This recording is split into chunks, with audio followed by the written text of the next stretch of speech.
Video में हम लोग देखेंगे क्लास 11 फिजिक्स में इक्वेशन ऑफ मोशन का डेरिवेशन बाय इंटीग्रेशन मेथड। तो देखिए तीन होता है इक्वेशन मेनली। पहला होता है आपका v equal to U plus A T, दूसरा होता है s equal to U T plus half A T square, तीसरा होता है b square equal to U square plus 2as। यहाँ पे देखिए u का मतलब हुआ इनिशियल वेलोसिटी।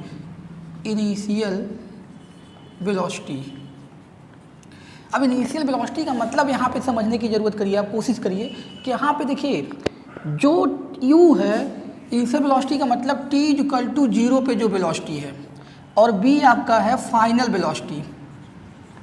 वेलोसिटी। इसको भी समझने की कोशिश करो। देखो यहाँ पे क्या है, फाइनल वेलोसिटी का ये मतलब हुआ किसी पर्टिकुलर टाइम पे, तो यानी वेलोसिटी है t इक्वल टू किसी टाइम t पर ये वेलोसिटी होती है। तो जब हम लिमिट लेते हैं तो ध्यान दीजिएगा, जो t इक्वल टू 0 वेलोसिटी होती है वो u होती है, और t इक्वल टू किसी टाइम पे होती है तो v होती है। अभी जब इंटीग्रेशन का यूज करके लिमिट लिया जाएगा तो ये अच्छे से आप ध्यान दीजिएगा कि जब t इक्वल टू 0 है तो वेलोसिटी की बात करेंगे u होगा, क्योंकि t इक्वल टू 0 की वेलोसिटी होती है इनिशियल वेलोसिटी u, और t इक्वल टू किसी टाइम t पर वेलोसिटी v हो जाती है। अब s क्या है, डिस्टेंस ट्रेवल कितने टाइम में, देखिएगा ये डिस्टेंस ट्रेवल कितने टाइम में, t टाइम में है, यहाँ पे t टाइम में डिस्टेंस ट्रेवल है, ठीक है। और a क्या है आपका, एक्सेलरेशन है। तो ये तो था इस इक्वेशन का इंट्रोडक्शन। तो अब इसकी डेरिवेशन एक बाई एक करके देखा जाएगा। तो पहले हम लोग फर्स्ट इक्वेशन की बात करेंगे और इसमें इंटीग्रेशन जो भी यूज होगा आपको बताएंगे हम किस तरह से इसको करना है। तो थोड़ा सा देखो आराम से बताए हैं वीडियो में, कोई हड़बड़ी में नहीं बताए हैं, तो थोड़ा सा टाइम लग सकता है, बहुत ज़्यादा नहीं लगेगा, लेकिन ये है कि आप सही से समझ के करो तभी हो पाएगा। तो पहला इक्वेशन हमारा क्या होता था यार, यहाँ पे b equal to U plus A T. इसके डेरिवेशन की अगर बात करेंगे तो देखिए इसमें एक्सेलरेशन आया है, तो कहाँ से स्टार्ट करेंगे, हमें पता है एक्सेलरेशन a इक्वल टू होता है dv बाई dt। अरे आपने पढ़ा होगा rate of change of velocity known as acceleration, और वहाँ पे आपने देखा होगा एक्सेलरेशन को dv बाई dt, ये वेलोसिटी है, ये टाइम लिख सकते हैं। अब यहाँ से क्या किया जाए, देखिए ऐसे भी लिख सकते हो ना, इधर a करके, अब a को उधर ले जाओ, यहाँ b a dt हो गया। अब क्या करना है, देखिए ये ऐसे लिख सकते हैं डिफरेंशियल फॉर्म में, और हमें अब इंटीग्रेशन करना पड़ेगा। क्यों इंटीग्रेशन करना पड़ेगा, क्योंकि हमें a b और t में रिलेशन निकालना है। तो हम लोग क्या किए, यहाँ पे लिख कर, अरे हमने इसको फिर इधर करके लिख लिया है ताकि आप समझने में दिक्कत ना हो आपको। dv equal to a dt हो गया, a dt हो गया। अब इंटीग्रेशन का साइन यहाँ लगाएंगे, इंटीग्रेटिंग बोथ साइड, यहाँ पे लगाएंगे साइन इंटीग्रेशन का। ये इंटीग्रेशन का साइन, इंटीग्रेशन क्यों लेना है, क्योंकि अगर db से b निकालना होता है तो हमें इंटीग्रेशन करना पड़ता है। db से अगर b चाहिए तो इंटीग्रेशन करना पड़ता है, इसलिए यहाँ पे इंटीग्रेशन का यूज किया गया। अब दूसरी चीज़ ये क्या है, ये वेलोसिटी है, तो वेलोसिटी है तो यहाँ हम जो लिमिट लो लेते हैं इंटीग्रेशन का। अभी इंटीग्रेशन का थोड़ा सा आपको इंटीग्रेशन बता देंगे यहाँ पे, पहले यहाँ देख लीजिए, ये क्या है, वेलोसिटी है, तो यहाँ किसका लिमिट लेंगे, वेलोसिटी का लिमिट। और ये क्या है, यहाँ जो लगा होता है उसी के रिस्पेक्ट में करना है इंटीग्रेशन। यहाँ t लगा है तो यहाँ लिमिट लेंगे टाइम का, और यहाँ लेंगे वेलोसिटी का। तो देखें पहले टाइम क्या रहेगा, 0, और t इक्वल टू 0 वेलोसिटी क्या होती है, u होती है, इनिशियल वेलोसिटी u होती है। अगर टाइम t लेंगे तो यहाँ कौन सी वेलोसिटी होगी, v होगी। तो इस तरह से इसका इंटीग्रेशन अब कर लेंगे। अब इसका इंटीग्रेशन थोड़ा सा समझा देते हैं आपको, तब आगे बढ़ते हैं। देखिए एक जनरल फार्मूला होता है x की पावर n dx का इंटीग्रेशन। देखिए यहाँ जो इसे यहाँ पे x है तो यहाँ dx लिखा होना चाहिए, यहाँ पे अगर t लिखा होता है t की पावर n तो यहाँ dt होना चाहिए, यानी इसी के रिस्पेक्ट में। ये क्या मतलब हुआ कि इंटीग्रेशन ऑफ x की पावर n dx, तो किसके रिस्पेक्ट में, इंटीग्रेशन ऑफ x की पावर n x के रिस्पेक्ट में, इंटीग्रेशन ऑफ t की पावर n t के रिस्पेक्ट में यहाँ होना चाहिए। अगर ये मान लीजिए यहाँ पे अब b लिखा हो, यहाँ dx लिखा हो तो कांस्टेंट माना जाएगा b, तो यानी जो यहाँ लिखा हो dx तो x होना चाहिए। इसका फार्मूला होता है n+1 डिवाइड बाई n+1। ये हो गया, जो यहाँ यूज है उतना ही इंटीग्रेशन बताएंगे, ज़्यादा नहीं उसमें वो किया जाएगा। तो इस तरह से अगर यहाँ पे ये फार्मूला हो गया, अब यहाँ लिखा हो x² dx, तो इसका क्या मतलब होता है, एक पावर स्क्वायर हो जाएगी, तो 2 + 1 डिवाइड बाई 2 + 1, ध्यान से देखिएगा 2 + 1। और यहाँ पे अगर इनडिफिनिट, देखिए एक होता है डिफिनिट जहाँ लिमिट होती है और इस इंटीग्रेशन में लिमिट नहीं है, तो एक टर्म और जोड़ देते हैं कांस्टेंट, क्योंकि अधूरा बताए रहेंगे तो फिर दिक्कत होगी बाद में कहीं देखोगे तो, इसलिए इसका इंटीग्रेशन तो एक पावर ऐड हो जाएगी, वही यहाँ पे आ जाएगा। कैसे हो रहा है, x देखिए यहाँ n था तो n+1 डिवाइड बाई n+1, तो यहाँ पे 2 है, 2 + 1 डिवाइड बाई 2 + 1, x की पावर 3/3 हो गया। उसी तरह से x dx का करना हो तो यहाँ पावर कितना है 1, तो क्या हो जाएगा 1 + 1, अरे जो पावर होती है उसी में एक पावर और ऐड हो जाएगी और वही नीचे डिवाइड में आ जाएगा, यहाँ +c लिख देंगे तो x की पावर 2/2 आ गया। इसका इंटीग्रेशन +c तो ऐसे जोड़ते हैं, ठीक है। ये था खाली इस तरह से। अगर अब आपको इस तरह खाली लिखा हो, इस तरह लिखा हो इंटीग्रेशन dx, अब बताइए यहाँ पे तो x है ही नहीं, तो हम लोग यहाँ पे 1 लिख सकते हैं, 1 तो कहीं लिख सकते हैं, और x की पावर 0 का मतलब यहाँ x की पावर 0 क्यों ले लिया, क्योंकि आप देखिए किसी भी नंबर की पावर 0 होती है तो 1 होती है। अब आपका ये मतलब हुआ कि सर यहाँ पे x dx लिखा हो तो ये क्यों लिखा जा रहा है, आपको ये बताना चाह रहे हैं कि अगर इंटीग्रेशन dx खाली लिखा हो तो उसकी वैल्यू क्या आएगी, 1 यहाँ लिखो या ना लिखो 1 तो है, तो देखिए x की पावर 0 हो जाएगी, यहाँ 1 लिख लेंगे और उसको लिख सकते हैं x की पावर 0। तो उसी फार्मूले से जो भी आप पढ़े थे कि x की पावर n का होता है जो integration n+1 divide by n+1, यहाँ भी वही कर दूँ, ये x की power n+1 divide by n+1, तो यहाँ क्या है x की पावर 0, तो x की पावर 0 + 1 डिवाइड बाई 0 + 1, यानी ये कितना आ गया x की पावर 1/1, यानी x आ गया। तो यानी अगर खाली dx लिखा है तो इसका इंटीग्रेशन क्या आएगा, x आएगा। अगर खाली dx लिखा है तो उसका इंटीग्रेशन x आएगा। अब खाली dv लिखा है तो इसका इंटीग्रेशन b आएगा, और खाली dt लिखा है तो इसका इंटीग्रेशन t आएगा। ध्यान दीजिएगा, खाली dx लिखा है तो x आएगा, खाली dv लिखा है यहाँ कुछ है नहीं तो b आएगा, 1 है तो इस तरह हो जाएगा जैसे भी आपको बताया गया, dt है तो t आ जाएगा। इतना हो गया।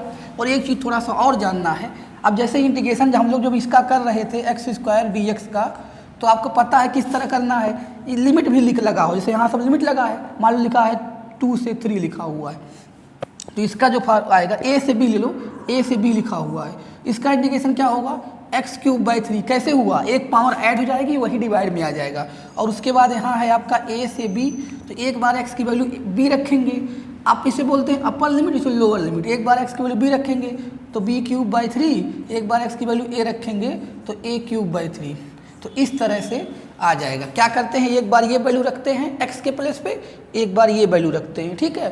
तो बस देखो ये आ गया इसका इंटीग्रेशन का पूरा वो, तो इंटीग्रेशन को आपको काम भर का बता दिया, थोड़ा समझ के इसको देख लीजिएगा। अब आगे यहाँ देखिए, अब हम लोग जल्दी जल्दी इक्वेशन देखेंगे, अब सारे में उतना काम हो जाएगा, जितना बताया है उतना काम हो जाएगा। अब देखिए इसमें इसके आगे करते हैं। अब देखिए अभी क्या बताया था, db लिखा है तो इसका इंटीग्रेशन क्या हो जाएगा b, और जब इंटीग्रेशन कर लेते हैं तो ये साइन हट जाएगा, यहाँ b आ जाएगा, और लिमिट इधर पहले कर लेते हैं। अभी इंटीग्रेशन कर लिया, ये क्या मतलब हुआ कि ये db हट जाएगा, इसका इंटीग्रेशन b हो जाएगा, और लिमिट उस तरह लिख लेंगे। और देखिए a कांस्टेंट होता है तो a को बाहर ले लेते हैं, a को बाहर ले लेंगे तो क्या बचेगा, यहाँ पे खाली dt बचेगा। अरे a को कांस्टेंट बाहर ले लो, क्या बचेगा dt, तो dt का क्या हो जाएगा t हो जाएगा, तो इसका इंटीग्रेशन t 0 से t तो लिखा हुआ है। अब अपर लिमिट रखेंगे, यहाँ b की वैल्यू b ही रखनी है, अगर x होता तो x की वैल्यू b रखते, एक बार u रखते, यहाँ b है तो पहले b की वैल्यू b ही रखो, फिर उसके बाद b की वैल्यू क्या रखेंगे, u रखेंगे माइनस करके। अपर लिमिट बोलते हैं, अपर लिमिट रखेंगे वैल्यू इसकी, एक बार जो ये रखा हुआ है b की वैल्यू b ही रखनी है, यहाँ पे b की वैल्यू u रखनी है, ये हो गया। उसके बाद देखिए यहाँ पे अपर लिमिट कितना है t, लोअर लिमिट कितना है 0, तो ये हो गया, तो हो गया b माइनस यू, और उधर जाके मल्टीप्लाई हो जाएगा at हो जाएगा, इसको उधर भेज देंगे तो b = u + at। तो देखिए टाइम इसमें इतना इससे लगा कि मैं इंटीग्रेशन थोड़ा बता दिया, नहीं तो बहुत ही इजीली 3 मिनट 4 मिनट के अंदर हो जाएगा। तो आप पहले लिखेंगे एक्सेलरेशन दिस, उसके बाद dt को मैंने इसको पहले हमने इस तरह लिख लिया, फिर dt को उधर भेज दिया जाएगा, db आ जाएगा। अब db आया है, जब इसका इंटीग्रेशन लगाएंगे देखो वहाँ लिखेंगे कि लिमिट कैसे लेंगे, जब टाइम 0 होगा तो वेलोसिटी, देखो यहाँ लिमिट होगी, ये वेलोसिटी है तो वेलोसिटी की लिमिट होगी, ये टाइम है तो टाइम की लिमिट होगी, टाइम 0 वेलोसिटी क्या है u, टाइम की वेलोसिटी क्या है v। अब db का इंटीग्रेशन v होता है, और ए को बाहर लेंगे डी टी का, क्योंकि ये कांस्टेंट है, डी टी का इंटीग्रेशन टी होता है, तो यहाँ पे बी माइनस यू हो जाएगा, एक बार upper limit minus lower limit. इस तरह से टी की वैल्यू जीरो, एक बार टी रखेंगे एक बार जीरो रखेंगे, तो सॉल्व करेंगे तो पहला इक्वेशन आ जाएगा। ठीक है, अब हम लोग सेकेंड इक्वेशन की बात करते हैं। सेकेंड इक्वेशन, तो देखिए सेकेंड इक्वेशन क्या होता है आपका। सेकेंड इक्वेशन होता है s is to U T plus half A T square, ये होता है सेकेंड इक्वेशन। तो इसको करने के लिए हम लोग क्या लिखेंगे, हम लोग को पता है जो आपकी वो होती है वेलोसिटी क्या होती है। वेलोसिटी क्यों लिख रहे हैं, वेलोसिटी जो होती है क्या लिख सकते हैं वेलोसिटी को, v equal to D S by D T, displacement upon time होता है, और आप वेलोसिटी को भी लिख सकते हो D S by D T. v equal to क्या लिखना है, D S by D T, या यहाँ पे D S by D T equal to क्या लिख सकते हो v, और यहाँ पे डी एस इक्वल टू क्या लिख सकते हो बी डी टी। अब यहाँ पे एक बात ध्यान दीजिएगा, इसका इंटीग्रेशन करने के लिए b में यहाँ dt लिखा है, तो ये तो कांस्टेंट रहेगा। तो आप अभी जो पहला इक्वेशन निकाले हैं उससे b की वैल्यू यहाँ रखिए। b के पहला इक्वेशन क्या निकाले थे, b की वैल्यू क्या थी u प्लस ए टी। ध्यान दीजिएगा मैं कर क्या रहा हूँ, देखो यहाँ से आप लिख लीजिएगा कि b की value u plus A T इसमें पुट किया गया है। देखिए जहाँ b था वहाँ u प्लस ए टी कहाँ से, फ्रॉम फर्स्ट इक्वेशन से, फर्स्ट इक्वेशन से आया है। किसकी वैल्यू, पहले हम लोग वेलोसिटी का फार्मूला लिखेंगे, b की वैल्यू जो है फर्स्ट इक्वेशन से यहाँ रख देंगे। अब देखिए इंटीग्रेशन कैसे करेंगे और यहाँ पे लिमिट कैसे यूज करेंगे, तो वही लिखेंगे integrating both side with using proper limit, यही लिखा जाता है integrating both side with using proper limit. तो प्रॉपर लिमिट का क्या मतलब हुआ, जैसे देखिए यहाँ पे पहले इंटीग्रेशन करेंगे तो क्या लिखेंगे, देखिए बता दें पहले इंटीग्रेशन का साइन पहले लगा देते हैं, उसके बाद आपको बताते हैं। और ये पूरे में इंटीग्रेशन होगा u plus A T D T. अब देखिए लिमिट मैं यहाँ ले रहा हूँ, वहाँ नहीं लगाया हूँ, तो यहाँ लगा देता हूँ लिमिट, और इसको मैं थोड़ा रफ कर देता हूँ। आप जान लीजिएगा ये कहाँ से आया है, ये वैल्यू b की वहाँ से यहाँ रखी गई है। अब देखिए जो लिमिट लिया जाता है किस बेसिस पे लिया जाता है, ये का लगा है ds लगा है, तो यहाँ पे लिमिट किसकी होगी, डिस्प्लेसमेंट यानी डिस्टेंस भी कह सकते हो, और यहाँ पे टाइम का लगेगा। तो देखिए आपको पता है जब ये पहले लिख लेते हैं तब आपको लिमिट लगाते हैं। मैं बहुत आराम से बता रहा हूँ तो उसको अच्छे से समझो, कोई दिक्कत की बात नहीं है।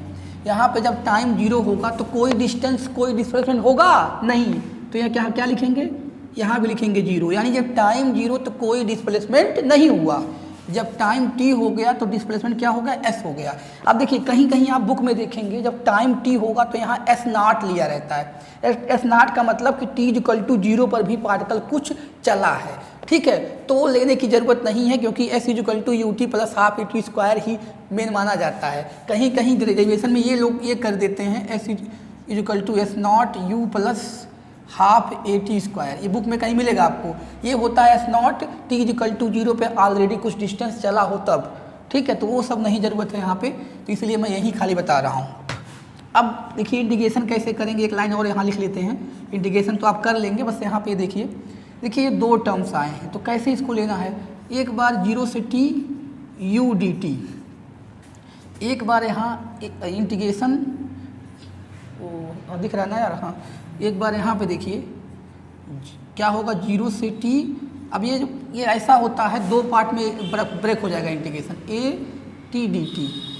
अब थोड़ा ध्यान देने की ज़रूरत है कि अभी इंटीग्रेशन तो इसका तो आप समझ में आ जाएगा क्या होगा, लेकिन इसको थोड़ा सा आसान बना दे रहे हैं। देखिए यहाँ क्या लगा है, टी डी टी है और ये u, तो क्या माना जाएगा, कांस्टेंट। अगर ये t होता तब t स्क्वायर बाई 2 हो जाता उस फार्मूले से, लेकिन ये u यहाँ लगा है dt। देखिए बात को समझिए, यहाँ पे लगा है dt और ये u है, u क्या माना जाएगा, कांस्टेंट। क्यों कांस्टेंट माना जाएगा, यहाँ पे अगर du लिखा होता तो u स्क्वायर बाई 2 हो जाता उस फार्मूले से जो भी बताए थे इंटीग्रेशन में, लेकिन यहाँ लगा है dt और ये u है तो u कांस्टेंट माना जाएगा, उसको बाहर ले लेंगे तो खाली यहाँ क्या बचेगा, 1 dt, या खाली dt लिखो। और अगर हम बात करें इसकी तो यहाँ पे a भी क्या हो जाएगा, बाहर हो जाएगा, क्योंकि t है dt है, ये बाहर हो जाएगा। जीरो से t और टी डी टी हो गया। अब इसका इंटीग्रेशन करेंगे, इसका क्या हो जाएगा इंटीग्रेशन भाई, डी एस का एस होगा, जिस तरह डी बी का बी, डी एक्स का एक्स, उसी तरह डी एस का एस हो जाएगा 0 से एस। अब यू तो बाहर है यहाँ पे, और डी टी का क्या हो जाएगा टी, टी हो जाएगा लिमिट यहाँ 0 से टी, प्लस ए तो बाहर है, टी का इस फार्मूले के अकॉर्डिंग टी की पावर एन होता है तो n+1 divide by n+1। T की पावर कितना है यहाँ 1, तो 1 में 1 ऐड करोगे कितना आ जाएगा, जैसे कि अगर टी की पावर 1 है तो क्या हो जाएगा 1+1 डिवाइड बाई 1+1, यानी t²/2, और यहाँ पे t²/2 है 0 से t। अब उस लिमिट को मैं इधर रख रहा हूँ, नीचे दिखेगा नहीं, देखिए। तो बस आप समझ लीजिए कि यहाँ से स्टार्ट करेंगे, b = ds/dt लिखेंगे, उसके बाद b की वैल्यू यहाँ से फर्स्ट इक्वेशन से ये कर लेंगे।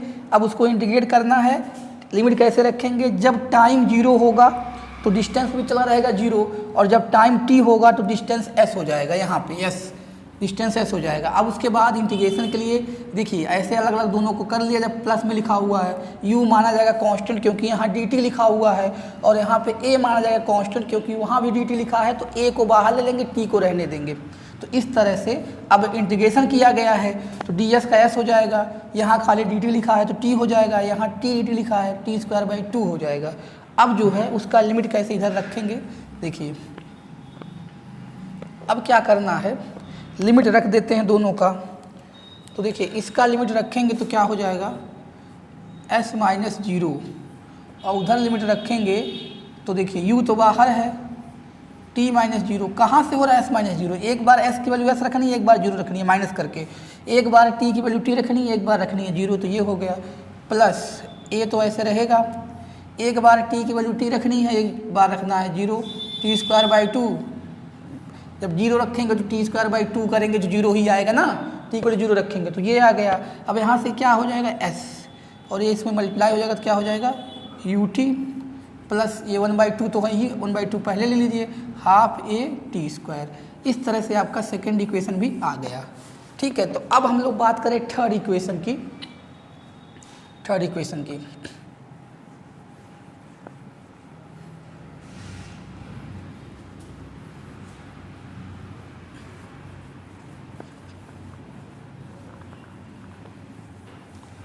देखिए थर्ड इक्वेशन के लिए क्या करेंगे, थर्ड इक्वेशन क्या होता है b² दिख रहा है, b² = u² + 2as, ये होता है थर्ड इक्वेशन, इसी की बात करने जा रहे हैं। तो देखें उसके लिए भी हम लोग लिखेंगे एक्सेलरेशन वाला फार्मूला, लेकिन इसमें कुछ चेंजेस करना है। कौन सा लिखेंगे फार्मूला, एक्सेलरेशन वाला। अभी हमने क्या लिखा था, एक्सेलरेशन a = dv/dt होता है, ठीक है, या dv/dt = a लिख सकते हैं, यहाँ से dv = a dt। अब देखिए यहाँ पे dv है और यहाँ पे t है, तो अगर हम लोग यहाँ से क्या करें, अगर हम लोग यहाँ पे इस एक्सेलरेशन को डिवाइड लिख लिया गया। अब क्या करना है, इसमें अगर हम लोग ds/ds कर दें, क्यों किया गया है बता रहा हूँ, ds/ds कर दिया जाए तो क्या हो जाएगा, देखिए ये आपका dv हो गया, अरे एक्सेलरेशन को डिवाइड लिख सकते हैं ना। अगर हम लोग अब ये क्या किया, उसको उधर कर दिया गया, ऐसा कर दिया गया। अब यहाँ पे देखिए a को रहने दीजिए, dt/ds, और यहाँ पे आपका एक देखिए क्या किया गया है, इसमें ds/ds लिखा गया है। क्यों ऐसा किया गया है, अब देखिए dt/ds लिख लिया गया ये वाला, और एक ds को यहाँ रहने दिया गया। तो आपको पता है, क्या पता है, देखो अगर ds/dt लिखा होता है तो उसको क्या लिखते हैं, वेलोसिटी v। ds/dt लिखा होता है तो उसको वेलोसिटी क्या लिखते हैं, v लिखते हैं। लेकिन यहाँ पे dt/ds बन रहा है, dt/ds बनेगा ना, यहाँ पे dt/ds बन रहा है, तो उस हिसाब से ये क्या बन जाएगा 1/b, और यहाँ ds होगा। तो 1/b जो बन रहा है तो इसको इधर भेज देंगे तो b db हो जाएगा, और यहाँ पे a ds हो जाएगा। यहाँ दोबारा समझ लो एक बार, उसके बाद आगे चलोगे, बहुत आसान है। देखो और भी देखो चीज़ें हैं, कोई ज़रूरत नहीं कि इसी से कर सकते हो, और भी तरीका है, लेकिन ये सिंपल है, कोई बहुत बड़ी बात नहीं है। यहाँ से एक्सेलरेशन का फार्मूला लिखेंगे, dy/dt होता है, तो b को रहने देंगे, a dt इधर कर देंगे, a dt हो गया। अब ये ds/ds मल्टीप्लाई किया, ऊपर डिवाइड मल्टीप्लाई दोनों किया गया तो कोई इफेक्ट नहीं पड़ेगा, तो ऐसा क्यों किया गया है बता रहा हूँ। तो एक उसके बाद हम लोग dt/ds को एक साथ लिख लेंगे और इंटू ds, देखो ये दोनों को एक साथ कर लिया गया है और ds यहाँ रहने देंगे, ठीक है। क्योंकि देखो क्या होता है कि जैसे यहाँ db है और यहाँ पे जो था आपका ds था, तो सॉरी यहाँ dt था और यहाँ पे a था, तो कांस्टेंट था, इंटीग्रेशन होता तो कुछ दूसरा नहीं आएगा, वो लाने के लिए सब किया जा रहा है। तो dt/ds यहाँ रखेंगे तो आपको पता है डिस्प्लेसमेंट अपॉन टाइम है, ds/dt को वेलोसिटी लिखते हैं, इसका उल्टा है, dt/ds है तो 1/b हो जाएगा, और 1/b हो जाएगा तो हम लोग b को इधर भेज दिया और a ds रहने दिया, ठीक है। तो इतना आ गया, ध्यान से समझ लेना, कोई दिक्कत नहीं होनी चाहिए यार, बस ये लिखेंगे, उसके बाद इसको उधर भेज देंगे, ds/ds का मल्टीप्लाई करेंगे, dt/ds को 1/b लिखेंगे, क्योंकि ये ds/dt होता तो b लिखा जाता, उसका उल्टा है 1/b लिखा जाएगा, और इसको इसके साथ ले लिया, ds बचा हुआ है तो बस, और ये a तो यहाँ रहेगा ही, 1/b को इधर भेज दिया, a आ गया। अब इसमें इंटीग्रेशन का अप्लाई करेंगे, बस काम खत्म है, ठीक है, बस कुछ है नहीं इसमें। तो इसके लिए क्या करेंगे देखिए, इसके लिए करेंगे आपको यहाँ पे लगाएंगे इंटीग्रेशन b db, और यहाँ पे a तो कांस्टेंट है तो यहाँ पे ds, यहाँ लगेगा s का लगेगा और यहाँ लगेगा वेलोसिटी का।